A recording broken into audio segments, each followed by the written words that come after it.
So I'd like to discuss a strategy to rid ourselves of the dependency on foreign oil and to change the way in which we live today.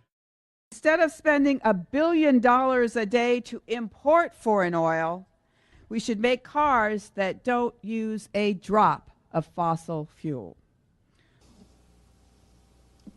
So what's the opportunity for veterans, for civilians, for people in the military and everywhere? It's about deploying these electric vehicle chargers in pretty much every place. And the more we have available to us, the more people will be inspired to buy electric vehicles. And the more electric vehicles people buy, the more demands on electric vehicle charging stations will happen. And you could start to get a sense of the importance of building that together. And eventually, what that will really form is a very strong tipping point. And I know this from real experience. Once you start driving electric miles, that becomes the new exciting thing, and you remove yourself from this dependency on foreign oil and from the price of gasoline fluctuations. So I really spend a lot of time on business models. I'm an engineer from schooling, but I'm more of an economist, and I look at what's it cost to get into this, what's it cost on a macroeconomic level, and more importantly, in a sense, what's it cost us on a microeconomic level. So in order to analyze the importance of electric vehicle infrastructure, I lead authored a guide. We have the booklet and then the guide, and the guide is accessible now by the BC3. They helped produce this guide. It is available on my website and also available on the BC3's website. That's the Business Council for Climate Change. It's been distributed by Silicon Valley Leadership Group and Bay Area Climate Council. And really it goes into important deployment capabilities of what it takes to deploy, the capabilities of these once they're out there, and how do you get them out there, and how do you trench. So if we can deploy these, and I'm going to give you some real-world examples of how to get this done, this is a highly effective strategy to get us off oil and into electrons. And once we get into electrons, you're going to see how exciting the world gets. So you guys already know this, but it's important to know the Great Recession, which we just had in 2008. It was certainly catalyzed by the credit crunch in the housing market, but I like to say it was really paralyzed by the price of oil. And when we went above $100 a barrel and then even hit $140 a barrel, what that meant to the American people and the households had a very adverse effect. And I got to be frank, a lot of people don't always associate the biggest problem with going to the pump and paying $20 more as you go to dinner and you spend $150 for dinner sometimes to entertain guests, or $40 for a bottle of wine. You don't always get affected at the pump. But what it really means is that as the price of gas goes up and up, there's no longer much expendable income. And even people who can afford the price of gas at the pump, they can't expand their companies because nobody's buying their product. So there's this huge ripple effect on the economy.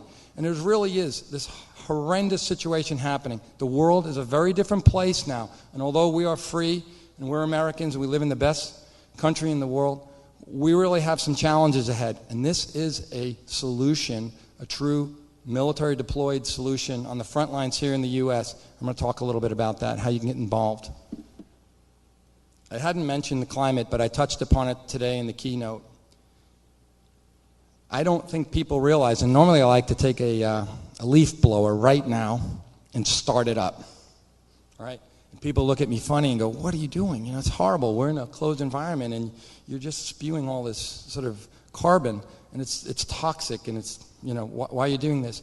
What I want to show, though, is that as we're driving our vehicles, it is literally 1 pound, depending on what numbers you use, the Hummer numbers or the hybrid numbers, roughly the average 25 mile per gallon vehicle spews 1 pound of garbage into the atmosphere. You literally, if you took a hefty bag and put in those popcorns or peanuts, whatever you call them, those light styrofoam things, and you put a big old hefty bag, that's about a pound.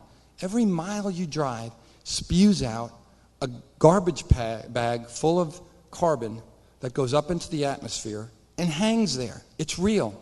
We don't see it. Frankly, I don't smell it. Right now, it's wonderful here, but it's happening. And it's a huge impact because as we're trying to figure out how to get ourselves off foreign oil, we're actually creating incremental increase in our global climate averages, which could effectively add to some natural causes. We're still trying to figure that out, but it doesn't matter. It's like I tell my daughter, it's time to clean your room. And I figure if I can get my daughter to clean her room, then we can solve this problem pretty easily. So she's got this messy room, and I say, well, Dad, I don't have to really clean it until we sell the house, right? Well, I think we have to clean our atmosphere long before we figure out whether this is natural or man-made. And most likely, all the supercomputers in the world are suggesting that we impact climate change through man-made mechanisms. So here's where the fun begins, now that I got that out of the way. The reality is, a year ago, we had the Tesla Roadster. That's it. Brilliant minds. Martin Eberhard, then Elon Musk, with a great vision. And then we've got the Nissan Leaf, a phenomenal vehicle, innovative, car of the year, you name it. You just saw your first one, some of you, today. And the Chevy Volt, an amazing design to allow you to use mostly electric miles, but not get stranded if you have to make a long trip. We've only got 3 or 4 or 5 vehicles today. In a few years, we'll have 20. A few more years after that, 100. And at that point, we're going to need to charge them. Well, we need to charge them now, but as they grow, you're going to need more pervasive charging. And this is where I believe we've created a model at EVadvise and the EV team for the vision of how to employ people at the front lines of our nation to put these electric vehicle charging stations in to accommodate electric miles and then do something much greater. So I've done a lot of engineering analysis. You can go to my website and see more, but I've been able to prove in sort of a fun way, I'm not too hardcore scientific, but in a fun way, I could show you a real-world example where a Nissan Leaf versus a 25 mile per gallon ICE vehicle, internal combustion engine, ICE vehicle, and look at the numbers. Human nature suggests that when we buy cars, we buy them in such a way where, we go, I really like that, it's cool, it's red, it looks nice, it's part of my emotional identification.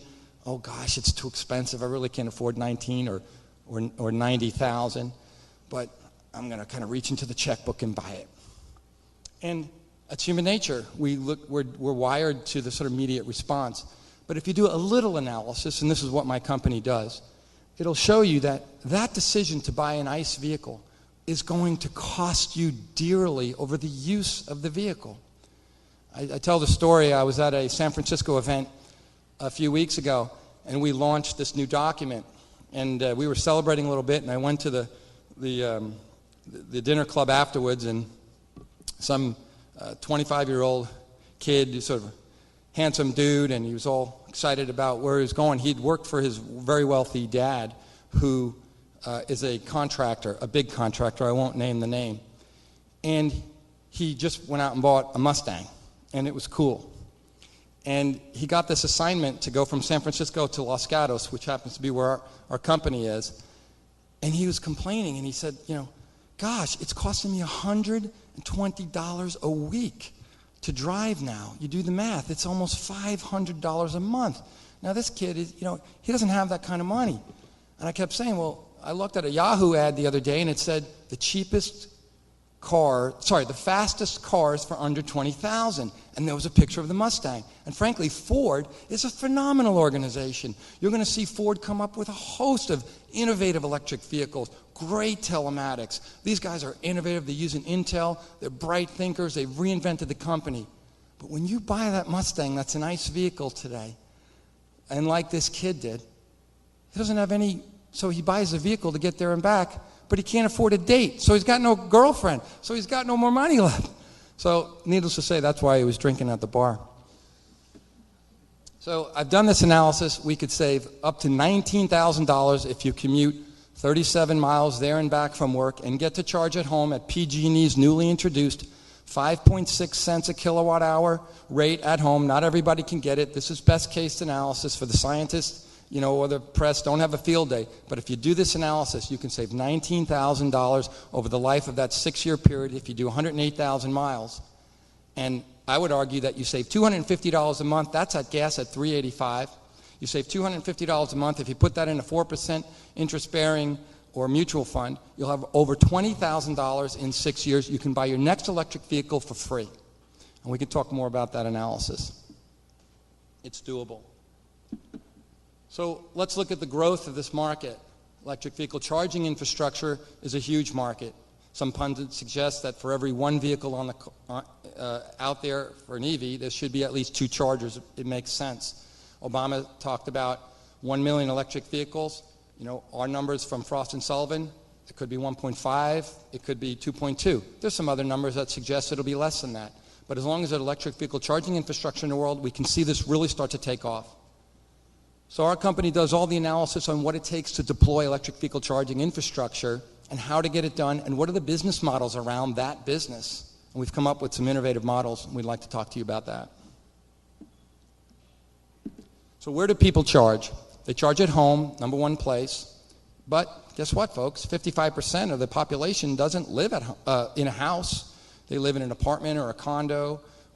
So it's a bit of a challenge to always charge at home in your garage, particularly if you don't have a garage. So mostly, though, you'll charge at home.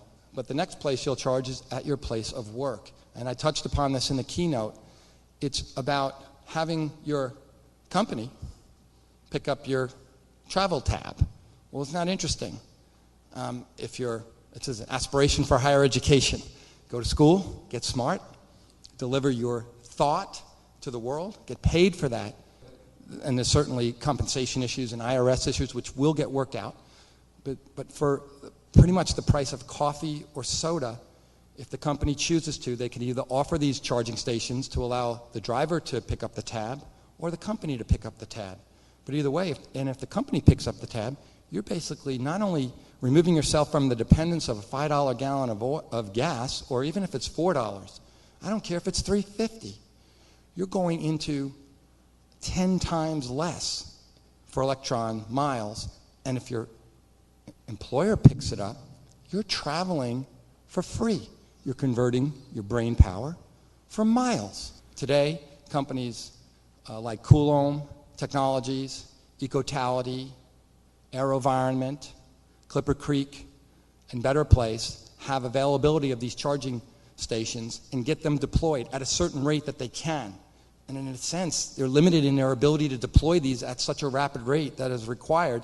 So there's some good government funding that allows these projects to be created, to work with the utility companies who are very inextricably linked connection to the importance of this deployment, and get these things done. And they're starting to get done. The EV project, the EV corridor, multiple cities, it's all happening. But it's happening at a rate which is not necessarily a rate in which is required. So we've developed a program where we take our knowledge from EVadvise and we transfer our knowledge, literally as we speak, to entrepreneurial companies and contractors to be able to talk to the customers of these charging stations, which are retail, malls, hospitals, ballparks, organizations, large facilities, office parks, and pretty much anybody with a parking lot, and get these deployed and get a piece of the business and the economy behind deployment. So it's a very exciting opportunity.